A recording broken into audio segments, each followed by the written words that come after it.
एक बड़े railway station पर एक भिखारी रहता था। वह आने जाने वाली रेलगाड़ियों में बैठे यात्रियों से भीख मांगकर अपना पेट भरता था।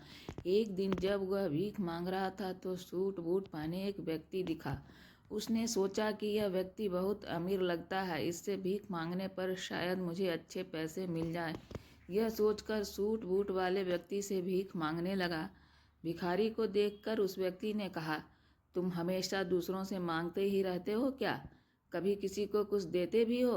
भिखारी बोला, साहब मैं तो भिखारी हूँ, हमेशा लोगों से मांगता ही रहता हूँ। मेरी इतनी औकात कहाँ कि किसी को कुछ दे सकूँ। अमीर व्यक्ति बोला, जब किसी को कुछ दे नहीं सकते तो तुम्हें मांगने का भी कोई हक नहीं है। मैं व्यापारी हूँ और लेन देन में ही विश्वास करता हूँ। अगर तुम्हारे पास मुझे कुछ देने को हो तभी मैं तुम्हें बदले में कुछ दे सकता हूँ। इतना कहने के बाद वह आदमी ट्रेन में बैठकर चला गया। अब भिखारी उसकी कही बात के बारे में सोचने लगा। उस व्यक्ति के द्वारा कही गई बात उस भिखारी के दिल में उतर गई। सोचने लगा कि शायद मुझे भीख में अधिक पैसे इसीलिए नहीं मिलता क्योंकि मैं उसके बदले में किसी को कुछ दे नहीं पाता हूँ। लेकिन मैं तो भिखारी हूँ, किसी को कुछ देने लायक भी नहीं हूँ। लेकिन कब तक मैं लोगों को बिना कुछ दिए केवल मांगता ही रहूँगा। बहुत सोचने के बाद उस भिखारी ने निर्णय लिया कि जो भी व्यक्ति उसे भीख देगा उसके बदले में वह भी उस व्यक्ति को कुछ जरूर देगा। लेकिन अभी उसके दिमाग में यह प्रश्न चल रहा था कि वह खुद भिखारी है तो भीख बदले में वह किसी को क्या दे सकता है। इस बात को सोचते हुए 2 दिन हो गए, लेकिन उसे अपने प्रश्न का कोई उत्तर नहीं मिला। तीसरे दिन जब वह स्टेशन के पास बैठा हुआ था तभी उसकी नज़र कुछ फूलों पर पड़ी जो स्टेशन के आसपास के पौधों पर खिल रहे थे। सॉरी। उसने सोचा, क्यों ना मैं लोगों को भीख के बदले कुछ फूल दे दिया करूं।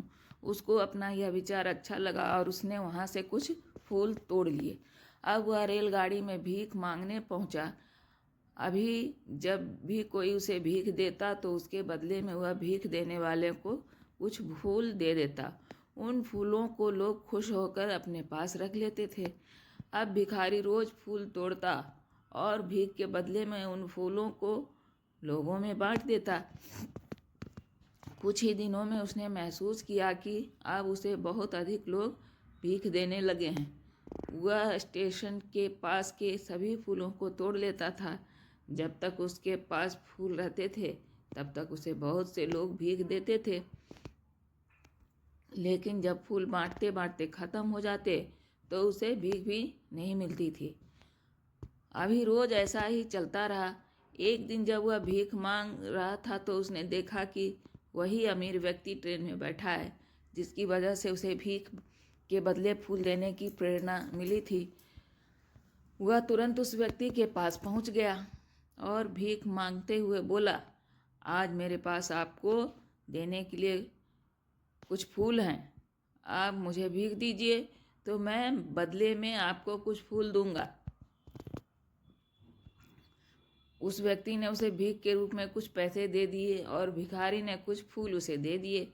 उस अमीर आदमी को यह बात बहुत पसंद आई। वह बोला, वाह क्या बात है, आज तुम भी मेरी तरह एक व्यापारी बन गए हो। इतना कहकर फूल लेकर वह व्यक्ति अपने स्टेशन पर उतर गया। लेकिन उस अमीर व्यक्ति द्वारा कही गई बात एक बार फिर से उस भिखारी के दिल में उतर गई। व्यक्ति के द्वारा कही गई बात के बारे में सोचने लगा और बहुत खुश होने लगा। उसकी आंखें अभी चमकने लगी। उसे लगने लगा कि अब उसके हाथ सफलता की वह चाबी लग गई है जिसके द्वारा वह अपने जीवन को बदल सकता है। वह तुरंत ट्रेन से नीचे उतरा और उत्साहित होकर बहुत तेज आवाज़ में ऊपर आसमान की तरफ देखकर बोला, मैं भिखारी नहीं हूँ, मैं तो एक व्यापारी हूँ, मैं भी अमीर बन सकता हूँ। लोगों ने उसे देखा तो सोचा कि शायद यह भिखारी पागल हो गया है और अगले दिन से वह भिखारी उस स्टेशन पर फिर कभी नहीं दिखा। लेकिन 6 महीने बाद इसी स्टेशन पर 2 व्यक्ति सूट बूट पहने हुए यात्रा कर रहे थे।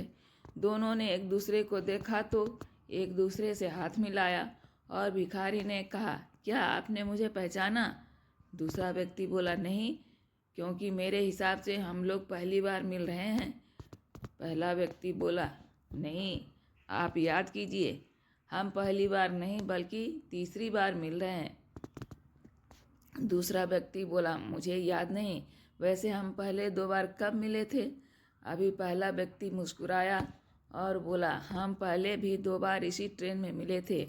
मैं वही भिखारी हूँ जिसको आपने पहली मुलाकात में बताया कि मुझे जीवन में क्या करना चाहिए, और दूसरी मुलाकात में बताया कि मैं वास्तव में कौन हूँ। दूसरा व्यक्ति मुस्कुराया और अचंभित होते हुए बोला, याद आया, तुम वही भिखारी हो जिसे मैंने एक बार भीख देने से मना कर दिया था, और दूसरी बार मैंने तुमसे कुछ फूल खरीदा था। लेकिन आज तुम ये सूट बूट में कहाँ जा रहे हो और आजकल क्या कर रहे हो? अभी पहला व्यक्ति बोला, मैं वही भिखारी हूँ, लेकिन आज मैं फूलों का एक बहुत बड़ा व्यापारी हूँ और इसी व्यापार के काम से ही दूसरे शहर जा रहा हूँ। कुछ देर रुकने के बाद वह फिर बोला, आपने मुझे पहली मुलाकात में प्रकृति का वह नियम बताया जिसके अनुसार हमें तभी कुछ मिलता है जब हम कुछ देते हैं। लेन देन का यह नियम वास्तव में काम करता है। मैंने यह बहुत अच्छी तरह महसूस किया है, लेकिन मैं खुद को हमेशा भिखारी समझता रहा। इससे ऊपर उठकर मैंने कभी सोचा ही नहीं। और जब आपसे मेरी दूसरी मुलाकात हुई तब आपने मुझे बताया कि मैं एक व्यापारी बन चुका हूँ। अभी मैं समझ चुका हूँ कि मैं वास्तव में एक भिखारी नहीं बल्कि एक व्यापारी बन चुका हूँ। वहीं से समझ लिया था कि लोग मुझे इतना भीख क्यों दे रहे हैं, क्योंकि वह मुझे भीख नहीं दे रहे थे बल्कि उन फूलों का मूल्य चुका रहे थे। सभी लोग मेरे फूल खरीद रहे थे क्योंकि इससे सस्ते फूल उन्हें कहाँ मिलते। मैं लोगों की नज़रों में एक छोटा व्यापारी था, लेकिन मैं अपनी नज़रों में एक भिखारी ही था। आपके बताने पर मुझे समझ आ गया कि मैं एक छोटा व्यापारी हूँ। मैंने ट्रेन में फूल बांटने से जो पैसे मिले इकट्ठे किए थे, उनसे बहुत से फूल खरीदे और फूलों का व्यापारी बन गया।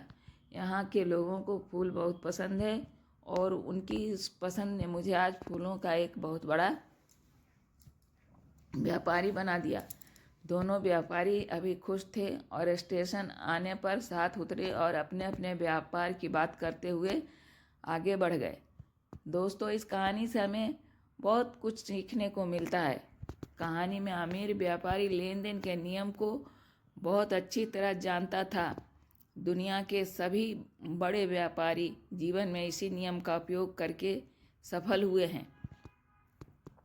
इसी फार्मूले को उसने भिखारी को भी बताया। भिखारी ने इस प्राकृतिक नियम को अपना लिया और इसका असर उसके जीवन में साफ दिखाई देने लगा। उसने अपनी सोच बदली और उसकी ज़िंदगी बदल गई। यह कहानी हमें बताती है कि हम यदि अपनी सोच बदल लें तो कुछ भी हासिल किया जा सकता है। हम खुद को छोटा समझते रहेंगे तो हम हमेशा छोटे ही बने रहेंगे। बड़ा बनने के लिए हमें अपनी सोच को बदलना होगा और खुद के बारे में बड़ा सोचना होगा। कहानी का सार यह है कि सफलता आपकी सोच में छुपी होती है। खुद का आत्मसम्मान जगाएं, अपनी सोच को बड़ा बनाइए और देखिए कैसे आप सफलता के शिखर पर पहुंच जाएंगे। दोस्तों, इस कहानी के बारे में आपकी क्या राय है? आपको कैसी प्रेरणा मिलती है? हमें कमेंट में ज़रूर लिखें। और अगर आप चैनल पर नए हैं तो चैनल को सब्सक्राइब कर लें और शेयर कर लें, साथ में बेल आइकन को भी प्रेस कर दें। धन्यवाद।